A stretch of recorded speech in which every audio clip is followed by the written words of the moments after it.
여러분 오늘 말씀은 십계명 중에 5번째 계명을 함께 살펴보려고 합니다. 여러분이 잘 아시다시피 첫 번째 계명에서 네 번째 계명은 하나님과 인간 사이에서 지켜야 할 계명들입니다. 물론 뒤에 있는 계명도 하나님을 믿는 믿음 안에서 지켜야 하는 것이지만 5계명에서 10계명까지의 계명은 사람과 사람과의 관계에서 지켜야 할 계명이라 할 수 있습니다. 사실 6계명 살인하지 말라, 7계명 간음하지 말라, 또 8계명 도둑질하지 말라, 9계명 거짓 증거하지 말라, 10계명 내 이웃의 집을 탐내지 말라라는 계명도 굉장히 중요한 계명이지만 그에 앞서서 사람과 사람 사이에 지켜야 할 계명 중에서 가장 먼저 나오는 계명은 내 부모를 공경하라는 것입니다. 그만큼 중요하다 안 중요하다?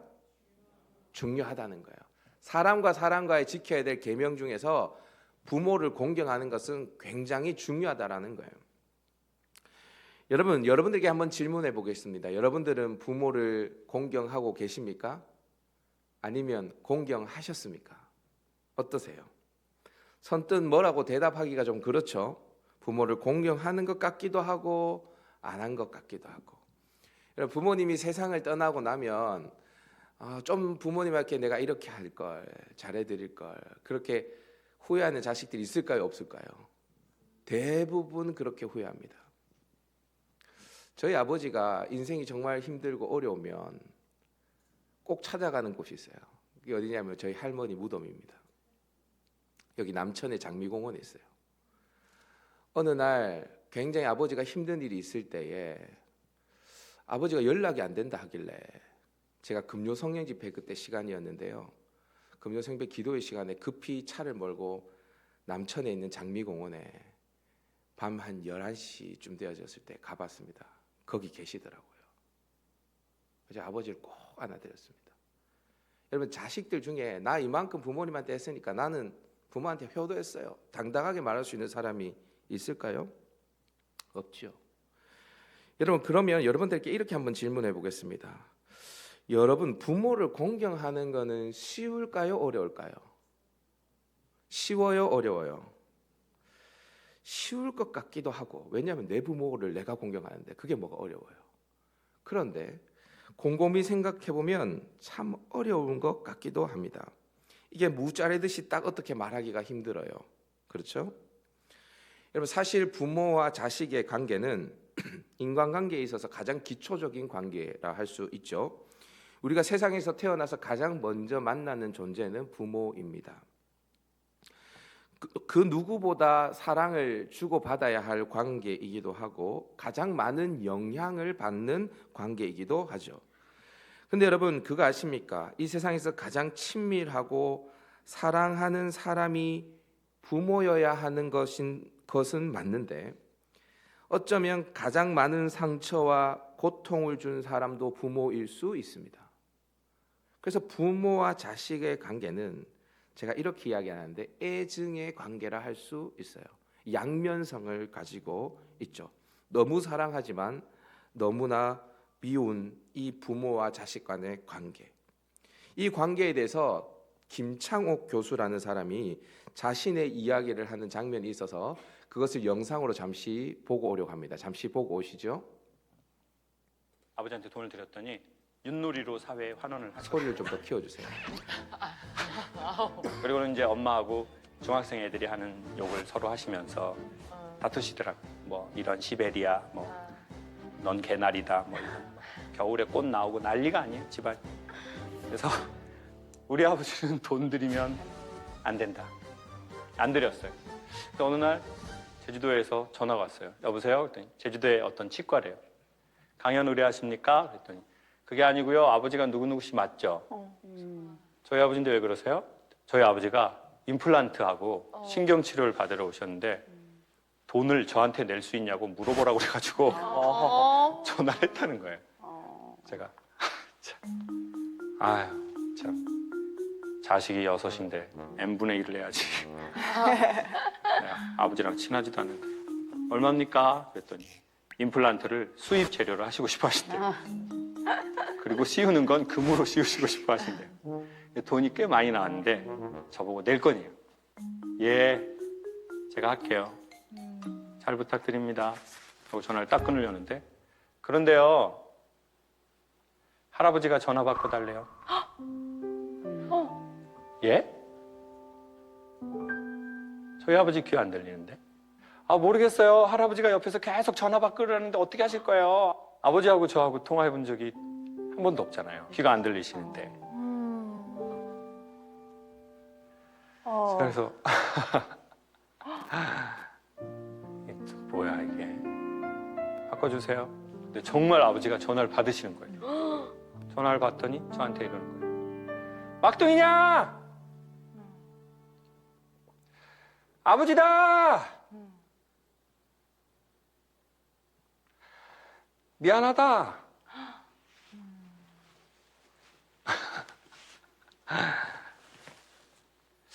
귀가 안 들리시는 분이 소리를 통제해서 작게 내시더라고요.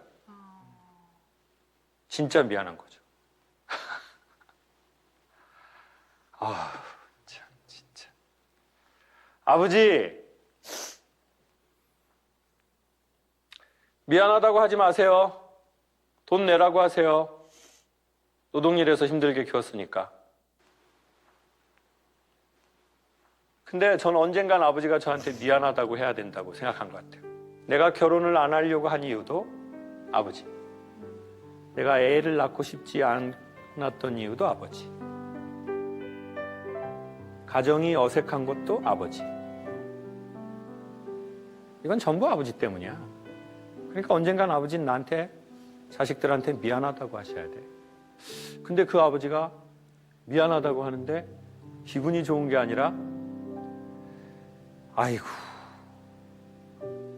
이 폭군의 호랑이 같은 그 양반이 이 돈 얼마에 힘이 하나도 없는, 안중에도 치지 않았던 막둥이 아들한테 이 돈 때문에 미안하다고 하시네. 태어나 처음으로. 네. 아빠 때문에 결혼도 하기 싫었고, 아빠 때문에 애도 낳기 싫었는데, 그래서 그 아빠가, 그 아버지가 자기에게 미안하다고 해주기를 기다렸던 것 같은데, 정작 그 이야기를 들으니까 마음이 좋아요, 안 좋아요? 안 좋아요. 왜 안 좋죠? 너무 미운데 너무 사랑하는 거예요. 자식과 부모의 관계는 이렇듯 굉장히 미묘하게 엮여 있는 관계라 할 수 있습니다. 여러분, 이런 설교는 좀 인생을 아는 사람이 해야 되거든요, 설교. 5계명은요, 굉장히 쉬운 계명인 것 같지만 사실 굉장히 어려운 계명입니다. 내 부모를 공경하라. 그러면 하나님께서는 왜 사람들 관계에서 지켜야 할 여러 계명 중에서 내 부모를 공경하라는 계명을 제일 앞에 두셨을까요? 왜 이것을 중요하게 생각하실까요? 저를 한번 따라해 보도록 하십시다. 부모 공경은 권위에 대한 태도의 기초이기 때문이다. 다시 들어보세요. 부모 공경은 권위에 대한 태도의 기초이기 때문입니다. 여러분, 세상을 살다 보면 부모라고 해서 다 공경받을 만한 행동을 하고 살아가나요? 여러분들은 그렇게 자식들에게 공경받을 만한 모습으로만 살아가십니까? 그렇지 않죠. 부모도 사람이고요. 여러분의 어머니, 아버지도 부모 노릇을 하는 게 쉽지 않습니다. 왜 그러냐 하면 제가 곰곰이 생각해 보니까 이 세상에 어느 부모도 예행 연습을 하고 부모가 된 사람은 없어요. 그렇죠? 바로 그냥 부모가 실전 투입입니다. 그죠? 어떤 실습도 해보지 못합니다. 바로 부모가 되어지는 거예요. 실수가 많고 심지어 자식에게 비난을 받을 만한 행동을 할 때도 있습니다.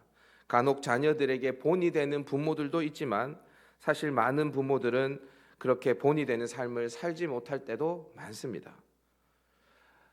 늘 본이 되는 삶을 살다가도 한 번의 실수와 자녀를 향한 상처로 인해서 자녀와의 관계가 틀어지기도 하죠. 이것이 부모와 자식 간의 관계입니다. 자, 그러면 공경받을 만한 행동을 한 부모는 공경을 하고 그렇지 않는 부모는 공경을 하지 않아도 되나요? 그것이 성경적인 것인가요? 그렇지 않습니다. 우리가 부모를 공경하는 이유는 부모가 뭘 잘해서 자식들에게 존경받을 만한 행동을 해서 또 자식들을 사랑하고 그들을 잘 보호해줘서 부모를 공경하는 것은 아닙니다. 부모를 공경해야 하는 이유는 내 부모이기 때문입니다. 내 부모면 어떻게 해야 돼요? 공경하는 것입니다. 존재만으로도 공경해야 하는 거예요. 여러분, 이것이 매우 중요합니다. 왜냐하면 이것이 되어야 이 세상에 있는 모든 권위에 대한 온전한 태도를 가질 수 있기 때문입니다. 여러분, 우리는 살다 보면 부모 외에도 수많은 권위자를 만나게 되어집니다. 부모는 그 중에서 가장 기초적인 권위자일 뿐입니다. 우리에게 있는 수많은 권위자들이 다 우리의 존경을 받기에 합당한 사람들입니까? 여러분들의 직장 상사, 혹시 여러분들이 존경할 만한 사람들입니까? 혹시 여러분들이 만난 목사님들은 다 존경할 만한 사람들이었습니까? 혹시 여러분들이 만난 장로님들은 다 존경할 만한 분들이었습니까? 네, 물론 그랬으면 좋겠지만 때로는 이해되지 않는 사람들을 만날 때가 있어요. 직장에서, 교회에서, 세상 속에서 이 권위자가 도대체 왜 이러는 거야? 이해가 되지 않을 때가 있죠. 심지어는 이런 말을 해서 좀 그렇지만 또라이 같은 사람을 만날 때도 있습니다. 직장 속에서. 그렇죠? 근데 여러분, 그럴 때 우리는 어떻게 해야 됩니까? 순종해야 됩니까? 네, 그 사람에게도 순종해야 합니다. 우리는 존경할 만한 권위자를 만날 때도 있지만 그렇지 않을 때도 우리의 인생에는 참 많습니다. 그런데 그 사람에게 순종하는 자세, 태도를 가지려면 일단 부모의 권위를 인정하는 것부터 시작해야 합니다. 부모의 어떠함 때문에 부모를 공경하는 것이 아니라 부모이기 때문에 존재만으로도 공경하는 거죠. 목사님, 꼭 그렇게 해야 합니까? 꼭 그런 태도를 권위자에게 가져야 합니까? 라고 질문할 수도 있을 거예요. 그런데 성경이 뭐라고 이야기를 합니까? 우리 로마서 13장 1절 2절을 다 같이 한번 읽어보도록 할까요? 시작. 각 사람은 위에 있는 권세들에게 복종하라. 권세는 하나님으로부터 나지 않음이 없나니 모든 권세는 다 하나님께서 정하신 바라. 그러므로 권세를 거스르는 자는 하나님의 명을 거스름이니 거스르는 자들은 심판을 자취하리라. 여러분, 모든 권세가 누구에게 났다고요? 하나님으로부터 났습니다. 그러니까 권세를 거스르는 자는 누구를 거스르는 것입니까? 네, 하나님의 명을 거스림이니라고 이야기를 합니다. 따라서 권위에 순종하는 것은 하나님에 대한 권위에 기초할 때에 가능한 것입니다. 어떠한 권위에 순종하고 그 권위를 인정하는 것은 하나님을 인정해야 가능한 것입니다. 하나님을 인정하지 않으면 불가능한 거예요. 우리는 좀 부족한 부모라고 할지라도 하나님의 권위를 인정할 때 그 부모를 공경할 수 있습니다. 좀 부족한 목회자라고 할지라도 하나님의 권위를 인정할 때 그를 위해 기도할 수 있는 것입니다. 좀 부족한 상사라고 할지라도 하나님의 권위를 인정할 때 이 직장에서 하나님의 일들이 있기 때문에 그렇기 때문에 그 상사를 존경할 수 있는 것입니다. 칼빈은 이 5계명에 대해서 다음과 같이 설명합니다. 잘 한번 들어보십시오. 인간은 너무나 오만하기 때문에 누구에게도 쉽사리 머리를 숙이지 않습니다. 너나 할 것 없이 우리 모두는 자신이 다른 이들의 주인이 될 수 있다고 생각합니다. 그러므로 순종이 우리의 본성에 그토록 어렵다는 것을 아시는 하나님은 우리를 아주 온화한 방식으로 이끌기 위해 우리 앞에 부모라는 상징을 제시한 것입니다.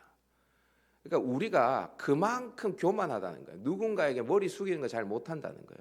그래서 그것을 연습할 수 있도록 하나님이 세운 상징적인 존재가 누구라고요? 그게 부모라는 것입니다. 부모님한테 머리 숙이고 부모님에게 머리 숙여서 그 빳빳한 목을 부드럽게 만들어서 세상 속에서도 고개를 숙일 줄 아는 사람이 되어야 한다는 것이죠. 하이델베르크 요리문답 제104번에 보면 이렇게 이야기합니다. 제5계명에서 하나님이 요구하시는 것은 무엇입니까? 이에 대해서 이렇게 답을 하죠. 나의 부모님 그리고 내 위에 있는 모든 권위에게 모든 존경과 사랑과 신실함을 나타내고 그들의 모든 좋은 가르침과 징계에 대해 합당한 순종을 하며 또한 그들의 약점과 부족함에 대해서는 인내해야 합니다. 왜냐하면 그들의 손을 통해 우리를 다스리는 것이 하나님의 뜻이기 때문입니다. 라고 대답을 해요. 그러니까 단지 5계명은 부모를 공경하는 것에만 국한되어져 있는 게 아니라는 게 이 계명은 모든 권위자에 대한 태도를 말하는 것입니다. 부모 공경은 모든 권위자에 대한 자세의 기초이며 더 나아가 하나님의 권위에 대한 인정과 맞닿아 있기 때문입니다. 여러분 실제로 구약 성경 구절을 보면 더 정확하게 이것을 확인할 수 있는데 하나님은 이스라엘 백성들에게 하나님을 경외하라고 이야기합니다. 그리고 다른 신들을 경외하지 말라고 이야기합니다. 다른 것들을 경외하지 말라고 이야기해요. 여기에서 경외라는 히브리어가 야레라는 단어인데 하나님 외에는 다른 곳에는 쓰지 않아요. 이 경외라는 단어를. 그런데 딱 한 군데 예외가 있는 것이 있습니다. 우리 레위기 19장 3절 한번 읽어볼까요? 레위기 19장 3절 시작. 너희 각 사람은 부모를 경외하고 나의 안식일을 지키라. 나는 너희의 하나님 여호와이니라. 너희 각 사람은 누구를 경외하라고요? 네, 부모를 경외하고 하나님 외에 경외할 수 있는 딱 존재 한 존재가 부모입니다. 부모의 권위를 하나님의 권위와 거의 동격으로 둔 것은 부모를 공경하는 것의 출발이 하나님으로부터 시작되는 것이고 그렇게 부모의 권위를 인정할 때 이 세상의 모든 권위에 대해 순종할 수 있기 때문입니다. 하나님께서 우리를 이 땅에 보내셨어요. 맞죠? 하나님이 우리에게 먹을 것을 주십니다. 아멘. 그런데 하나님께서 부모를 통해 우리를 이 땅에 보내셨습니다. 하나님이 부모를 통해 우리에게 먹을 것을 주셨습니다. 이것을 잊어서는 안 되는 것이죠. 따라서 우리는 하나님을 경외함으로 부모를 경외해야 하는 거예요. 공경해야 하는 것입니다. 둘째로 왜 우리가 부모를 공경해야 되는가? 저를 한번 따라 봅시다. 부모 공경은 나에게도 축복이 되기 때문이다. 나에게도 축복이 되기 때문이다. 부모 공경은 나에게 축복이 되어지기 때문입니다. 여러분 혹시 부모님이 안 계시는 분들은 이제 공경할 부모님이 안 계신 분들 계시잖아요. 참 안타깝지만 그러면 여러분 자녀들이 여러분들을 경외해서 여러분들이 뭔가 자녀들의 덕을 보는 게 아니라 여러분들 자녀들이 잘 돼야 될 것 아닙니까? 그죠? 그래서 제가 유튜브 보내라고 그러는 겁니다. 여러분 10가지의 명령이 10계명에 기록되어져 있는데 모든 계명은 다 그냥 명령만 기록되어져 있습니다. 그런데 약속이 있는 계명이 뭐냐면 이 부모 공경입니다. 어떤 약속이냐? 우리 본문 12절 다시 한번 읽어보십시다. 시작. 내 부모를 공경하라. 그리하면 내 하나님 여호와가 내게 준 땅에서 내 생명이 기리라. 여러분 내게 준 땅에서 내 생명이 길답니다. 장수의 축복을 하나님이 주신대요. 여러분 이게 출애굽기만 기록되어져 있는 게 아니라 에베소서에도 기록되어져 있는데 에베소서 6장 1절에서 3절 다 같이 한번 읽어보십시다. 시작. 자녀들아 주 안에서 너희 부모에게 순종하라. 이것이 옳으니라. 내 아버지와 어머니를 공경하라. 이것은 약속이 있는 첫 계명이니 이로써 내가 잘되고 땅에서 장수하리라. 아멘. 부모님 공경하면 어떻게 된다고요? 내가 잘되고 땅에서 장수한대요. 그러니까 여러분 부모님을 공경하면 누가 축복을 받는 거예요? 내가 축복을 받는 것입니다. 이 땅에서 잘되고 이 땅에서 장수하고 싶으면 부모님에게 잘하면 되는 거예요. 부모님에게. 여러분 내가 내 인생이 잘 되는 것보다 내가 내 인생이 잘 되기를 바라는 것보다 내 부모가 내 인생이 잘 되기를 더 간절히 바라죠. 그렇죠. 세상 사람들은 자기 인생이 잘 되기 위해서 돌아간 부모님에게 제사를 드리고요. 좀 잘 되게 해주십시오. 잘 되게 해주십시오. 빕니다. 여러분 그럴 필요가 없어요. 성경에서는 뭐라고 이야기합니까? 살아계실 때 그 부모에게 공경하라는 것입니다. 그 부모를. 그러면 내가 잘 되고 장수할 것이다 라고 성경 분명히 약속하고 있습니다. 여러분 이렇게 하나님께서는 우리에게 부모를 공경하면 어떠한 축복이 있는지를 말씀해 주고 있어요. 자, 지금까지는 이제 이론편이고요. 이제 실전편에 들어가도록 하겠습니다. 굉장히 중요하죠. 실전편이 제일 중요합니다. 이론편보다. 저를 한번 따라해 보십시다. 부모의 말씀에 경청하라. 부모님은 분명히 나보다 더 오랜 세월을 사셨습니다. 분명 어른의 지혜가 있죠. 그리고 이 세상에서 나를 가장 사랑하는 분이 부모님이라 할 수 있습니다. 따라서 부모님의 말씀은 경청해야 됩니다. 물론 부모님의 생각이 내 생각과 다를 수 있습니다. 부모님의 소통 방식이 좀 맞지 않을 수도 있습니다. 그래서 부모님의 말씀이 잔소리처럼 들릴 수도 있습니다. 그런데 여러분, 그 잔소리가 그리워지는 날이 오죠. 그 잔소리가 그리워지는 날. 제가 어떤 70대 노인과 이야기를 좀 나눠봤는데 10년 전에 어머니를 천국에 보냈대요. 10년 전에 90세 된 어머니를 천국에 보냈답니다. 그러니까 70대 노인이 10년 전이었으니까 60대였겠죠. 그죠? 60대 때 어머니가 90세였대요. 그때 어머니를 이제 천국에 보내신 거예요. 근데 이 어머니를 평생 모시고 살았대요. 그 딸이 평생 모시고 살았는데, 여러분 딸하고 엄마는 사이가 좋아야 될 것 같잖아요. 근데 너무 성격이 상극이어서 어머니를 모시고 사는 게 너무 힘들었답니다. 어릴 때부터 엄마가 윽박 지르고 막 그렇게 해서 맞지 않았대요. 늙어서도 그런 모습은 계속되어졌다라고 해요. 그런데 어머니가 돌아가시고 그 어머니의 잔소리가 그립답니다. 그립대요. 엄마가 보고 싶대요. 여러분, 부모님이 이 얘기를 잘 들어주시는 것이 효도입니다. 어떻게 한다고요? 잘 들어주시는 거. 여러분, 어른들이 되면 특징이 있더라고요. 그게 뭐냐 하면 분명히 했던 말인데 또 해요. 맞죠? 분명히 했던 말인데 또 합니다. 저도 저희 어머니한테 이런, 엄마 3번만 더 하면 100번이다. 뭐 이런 이야기 자주 하는데 그런 이야기 하면 안 됩니다. 97번 하더라도 98번째 해도 들어주셔야 돼요. 그게 효도예요, 효도. 잘 들어주는 거. 그래서 제가 우리 청년들한테 시켰는데 여기서도 우리 자녀들이 계시는 것 같으니까 연로하신 어른을 또 두고 계시는 분도 계시니까 저를 한번 따라해 보십시다. 네 어머니, 네 아버지. 여러분 이렇게 하는 모습을 하나님이 보고 계십니다. 그렇죠?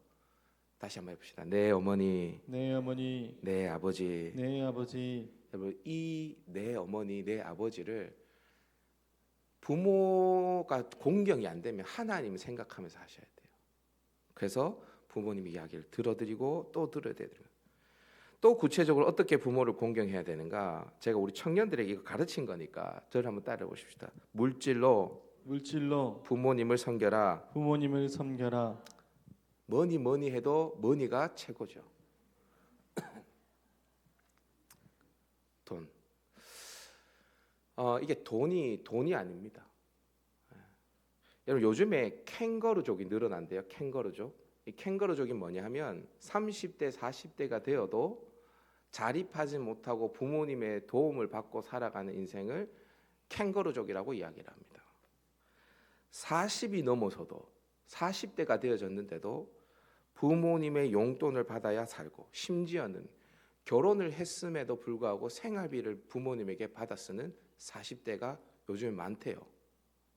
인간도 아닙니다. 제가 생각하기에 칼빈이 이야기했습니다. 칼빈이 돈 벌지 않는 것도 죄라고 얘기했습니다.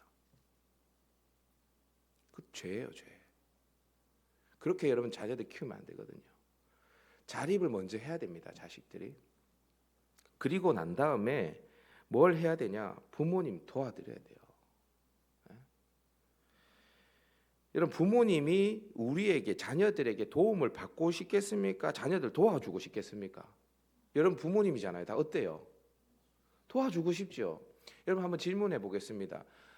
도와줄 수 있는데 안 도와주는 게 힘들어요? 아니면은 도와줄 수 있는데 도와주는 게 힘들어요? 안 도와주는 게 참는 게 더 힘들지요. 그렇죠? 그렇죠?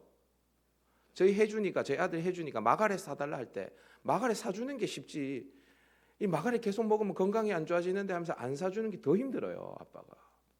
그렇죠? 근데 왜 부모님이 참을까요? 그 자식 배리면 안 되기 때문에 그러는 거예요. 먼저 경제적인 자립을 해야 됩니다. 그리고 난 다음에 어떻게 해야 됩니까? 부모님에게 정기적으로 용돈을 드리셔야 합니다.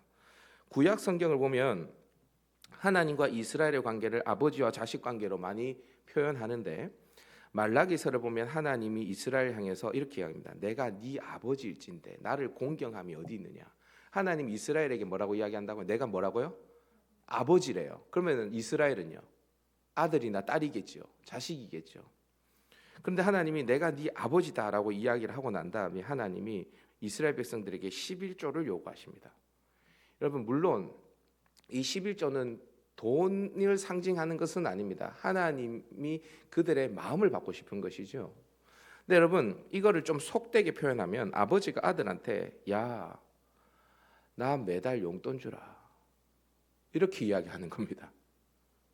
아버지가 아들에게 야, 나 매달 용돈 주라. 얼마 드릴까요? 네 소득의 10분의 1을 주라. 그렇게 이야기하는 거예요. 여러분 아무리 봐도 모양이 좀 빠지지 않습니까? 우리 하나님이 그렇지 않아요? 아니면 하나님이 굉장히 욕심이 많은 것입니까? 그 이스라엘 백성들 수백만 명에게 10분의 1씩 받아서 한몫 건지시려고 하나님이 그렇게 하시는 것입니까? 왜 그러죠 하나님이? 하나님도 아들 이스라엘에게 용돈을 받으시는 게 좋은 겁니다. 그렇죠? 제가 저희 어머니 한갑 때에 동생이랑 돈을 모아가지고 금만지를 해드렸습니다. 금 내 돈. 지금 제 기억으로는 한 100만 원이 조금 넘었던 것 같습니다. 그렇게 많지는 않습니다. 한 50만 원씩 내어서 해드렸던 것 같습니다. 근데 그 가락지를 끼고 얼마나 좋아하시는지요. 그 반지는 그냥 금반지가 아니죠. 아들이 해준 반지입니다. 금반지가 아니라 아들이 해준 반지요. 제가 제 동생하고 오랫동안 수년 동안 매달 10만 원씩 개를 모았거든요. 제 동생이랑. 그러면 한 달에 20만 원씩 적금이 되어져요. 수년 동안 모았습니다. 그래서 엄청 많이 모았어요. 안 쓰고 계속 모았으니까요. 근데 그렇게 모아가지고 저희 아버지가 이제 올해 3월 달에 퇴직을 하세요. 퇴직을 하시는데 퇴직하실 때 차가 없다 하시길래 차를 사드리면 좋겠는데 차 사드릴 만큼은 안 되고 그래서 동생이랑 1,000만 원을 모았어요. 둘이 합쳐가지고. 그래서 아버지 통장으로 딱 싸드리면서 아버지 차 사는데 보태 쓰세요. 그래서 보내드렸습니다. 마음 같아서는 산 대 사드리고 싶은데 그런 능력은 안 됩니다. 동생이랑 같이 모아서 드립니다. 제가 아버지가 문자만 오셨어요. 이거 뭐냐? 고맙다. 이것만 오셨어요. 그랬는데 나중에 알고 보니까 얼마나 많은데 자랑을 하셨는지 많은데 자랑을 하셨더라고요. 이 차는 그냥 차가 아니죠. 여러분 세상에서 제일 맛있는 밥이 어떤 밥인지 아세요? 자식이 사주는 밥이 제일 맛있어요. 이 세상에서 제일 예쁜 옷이 뭔지 아십니까? 자식이 사주는 옷입니다. 그렇죠? 그 밥은 그냥 밥이 아니고 그 옷은 그냥 옷이 아니고 그 자동차는 그냥 자동차가 아니죠. 평생을 들여서 키운 내 소중한 자녀가 나를 사랑한다고 고백하는 것입니다. 저도 이 설교를 하면서 막 마음이 편치는 못합니다. 왜 그러냐면 야 니는 잘하나 이런 마음이 계속 들어요. 부끄러운 게 많지요. 부끄러운 게 많아요. 연락도 자주 못 드리고. 근데 여러분 그럼에도 이 메시지를 전해야 되겠다 생각했던 이유가 뭐냐 하면 명절을 앞두고 이미 부모님을 하늘나라에 보내신 분들도 계시지만 지금 부모님을 두고 계신 분들도 계시잖아요 분명히. 근데 여러분 부모님에게 혹시 여러분은 사랑한다고 고백해 본 적이 있나요? 제가 저희 아내한테 물어봤어요. 여보, 당신은 아버님에게 저희 장인어른이 목사님이시거든요. 아버님에게 사랑한다고 얘기해 본 적 있니? 혹시 아버님 한번 안아드려 본 적은 없대요. 그래서 제가 그럼 언제 할래 그거를? 지금 해라 지금. 왜냐면 다시 기회가 없을 수 있습니다. 다시 기회가. 제가 어떤 사람이 임종하는 모습을 영상을 찍어 놓은 걸 봤는데 그때 가족들이 자녀들이 그분에게 다 뭐라고 얘기하는지 아세요? 아빠 사랑해. 그게 마지막 하고 싶은 이야기예요. 그리고 아빠 안아드리고. 그걸 왜 다 돌아가실 때 하냐 이 말이에요. 살아계실 때 하지. 제가 수년 전에 저희 어머니 생신 때 동생하고 같이 밥을 먹다가 갑자기 이런 생각이 들었습니다. 그때 저희 딸이 갓 태어났을 때였는데 제가 하루에도 그 딸의 발바닥에 뽀뽀를 한 20번, 30번씩 하는 거예요. 너무 예뻐가지고 그 딸아이 발에 또 손에 엉덩이에 계속 뽀뽀를 하는 겁니다. 근데 문득 이런 생각이 드는 거예요. 내가 엄마한테 뽀뽀해 준 적이 있나? 한 번도 없는 겁니다. 한 번도. 그래서 생일날 제가 이모님하고 어머니 밥을 사드리고 어떻게 했냐면 엄마 뽀뽀 한번 하자. 그 눈이 동그래지. 그래가지고 그래서 엄마 뽀뽀 한번 해드렸어요. 왜 이러냐고 이모도 놀래고 다 주변 사람 다 놀래가지고 제가 얘기했어요. 우리 딸 발에 수도 없이 뽀뽀를 하다가 생각을 해보니까 엄마한테 뽀뽀를 한 적이 한 번도 없는 것 같네. 그래서 뽀뽀해드렸어요. 아끼지 마십시오. 아끼지 마. 그 왜 사랑한다는 말을 왜 아껴요? 왜 아껴요? 왜 안아드리는 거 아껴요? 아버지 얼굴에 뽀뽀해드리고 어머니 얼굴에 뽀뽀해드리고 왜 아껴요? 그게 남사스럽습니까? 그렇지 않죠. 여러분들 자주 부모님의 이야기에 귀를 기울이십시오. 그리고 물질로 부모님을 섬기십시오. 하나님의 권위에 근거해서 부모님을 공경할 때에 이 세상의 모든 권위자에 대한 올바른 태도를 가질 수 있고요. 그리고 그 태도로 우리가 살아간다면 이 땅에서 잘 되고 장수하는 축복을 누리게 되어지는 것입니다. 근데 여러분, 저도 깨달아지는 게 있는데 살다 보니까 자식 사랑은 저절로 돼요, 안 돼요? 저절로 됩니다. 하지 마라고 해도 됩니다. 근데 부모님 공경은요, 그건 노력해야 합니다. 제가 제 아이가 엉덩이에 응가를 하고 난 다음에 저희 아들 엉덩이에 이렇게 동을 닦아주는데 잘못 손가락을 집어넣어서 제 손가락에 대변이 묻었어요. 근데 진짜 신기한 게 뭔지 아세요? 안 더러워요. 하나도 안 더러워요. 근데 그 순간 제가 어떤 생각이 갑자기 팍 스쳐 지나가냐면 만약에 아버지를 제가 모시다가 대소변을 받아들여야 될 때가 온다면 그 손에 아버지의 대변이 묻으면 나는 안 더러울까? 이 생각해보니까 더러울 것 같은 거예요. 그때 제가 느껴지는 게 있었어요. 아, 내가 죄인이구나. 그러면서 부모 공경은, 부모 사랑은 노력해야 되는 것이구나. 저절로 되는 것이 아니구나라고 생각하게 되어졌습니다. 이 땅에 많은 사람들이 부모님이 떠나가고 난 다음에 후회합니다. 그런데 여러분, 지금 여러분들이 어머니가 좋아하시는 호떡 한 장을 사서 어머니를 찾아뵈십시오. 그리고 여러분 아버님을 모시고 목욕탕에 가서 등 한 번을 밀어드리십시오.